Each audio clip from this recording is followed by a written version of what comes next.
मेरा नाम पूजा है और मेरी उम्र 16 साल है।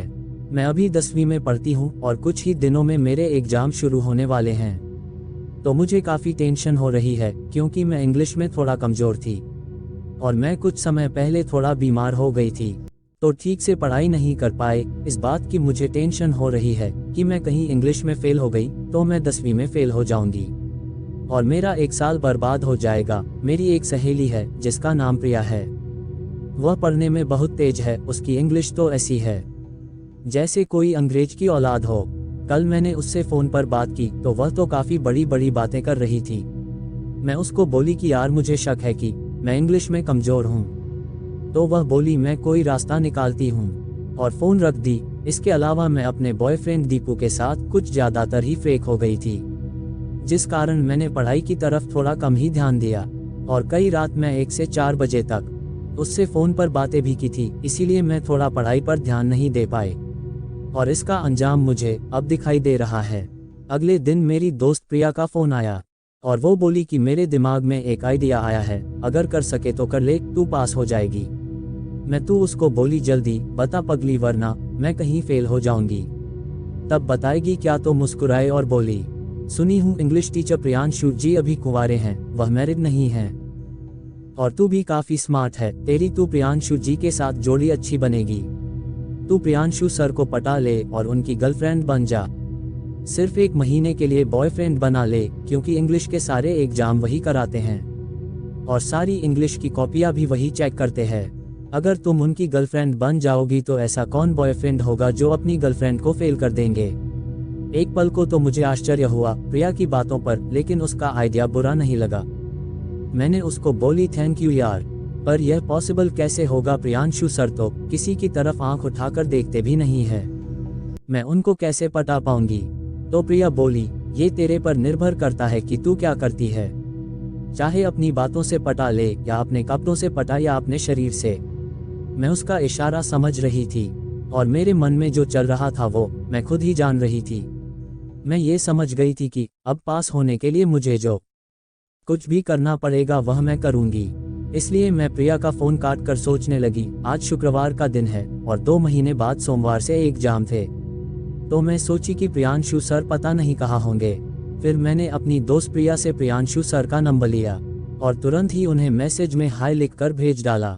उन्होंने तुरंत ही मेरा मैसेज पढ़ा और रिप्लाई में मैसेज किया कि बोलो पूजा क्या बात है। मेरे समझ में नहीं आ रहा था कि मैं क्या बोलूं, कहाँ से शुरुआत करूं, लेकिन अगले पल जब उन्होंने फिर से मैसेज किया कि बोलो कोई काम है क्या, तो मैंने उनको मैसेज कर दिया सर प्लीज़ कॉल मी। फिर अगले पल ही उनका फ़ोन आया और उन्होंने मुझसे पूछा क्या हुआ पूजा, कोई दिक्कत? एग्जाम की तैयारी तो ठीक चल रही है ना? मैं कुछ पल रुकी और मैं बोली सर सब कुछ तो ठीक है, लेकिन मुझे ऐसा लगता है कि मैं इंग्लिश में फ़ेल हो जाऊंगी, इसीलिए मैं आपके पास फ़ोन लगाई हूँ। सर आप मेरी कुछ हेल्प करो।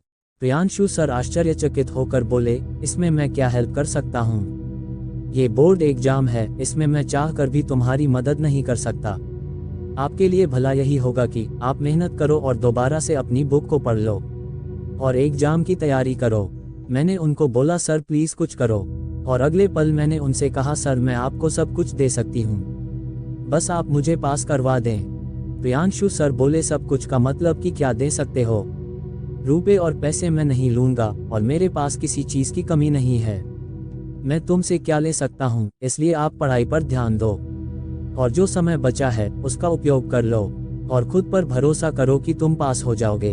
अगले पल मैंने उनसे कहा कि सर मैं आपसे मिलने के बाद बताऊंगी, क्या आप मुझे मिल सकते हो? फिर उन्होंने मना किया, लेकिन दोबारा फिर मैंने उनसे रिक्वेस्ट की सर मुझे सिर्फ 5 मिनट के लिए मिल लो, मेरी जिंदगी का सवाल है। तो प्रियांशु सर बोले ठीक है 1 घंटे के बाद तुम मेरे रूम पर आकर मिलो। क्योंकि वह अकेले थे पर वह किराए पर रहते थे, इसीलिए मैं तैयार होकर उनके रूम पर जाने के लिए तैयार हो गई।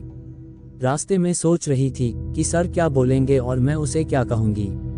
प्रियांशु सर के रूम के गेट पर पहुंचकर मैंने डोरबेल बजाए तो सर गेट खोलते हुए बोले हाँ आरती अंदर आओ। मैं कमरे के अंदर दाखिल हुई। उन्होंने कुर्सी की तरफ इशारा किया, बोले बैठ जाओ, और सर खुद बेड पे बैठे थे। उन्होंने उस समय हाफ निकर और बनियान पहन रखी थी और काफी स्मार्ट लग रहे थे। जैसे कोई हीरो कोई सीन देने के लिए तैयार हो।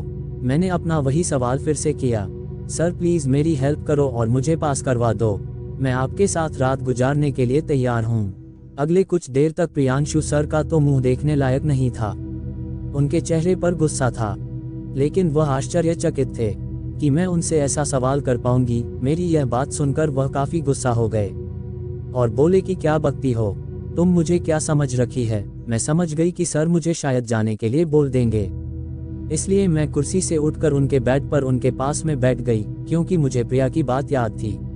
तो मैं प्लान बनाकर आई थी। मैं सर के बाजू में बैठकर अपना हाथ प्रियांशु सर के हाथ पर रख दिया और बोली कि सर आप चाहो तो मेरा साथ रात गुजार लो, लेकिन मैं फेल नहीं होना चाहती हूँ। प्रियांशु सर तो जैसे आश्चर्य के मारे कुछ बोल ही नहीं पा रहे थे और मैं ही बोले ही जा रही थी। अगले पल वह मुझे इडियट बोलकर मुझे चुप होने के लिए बोले।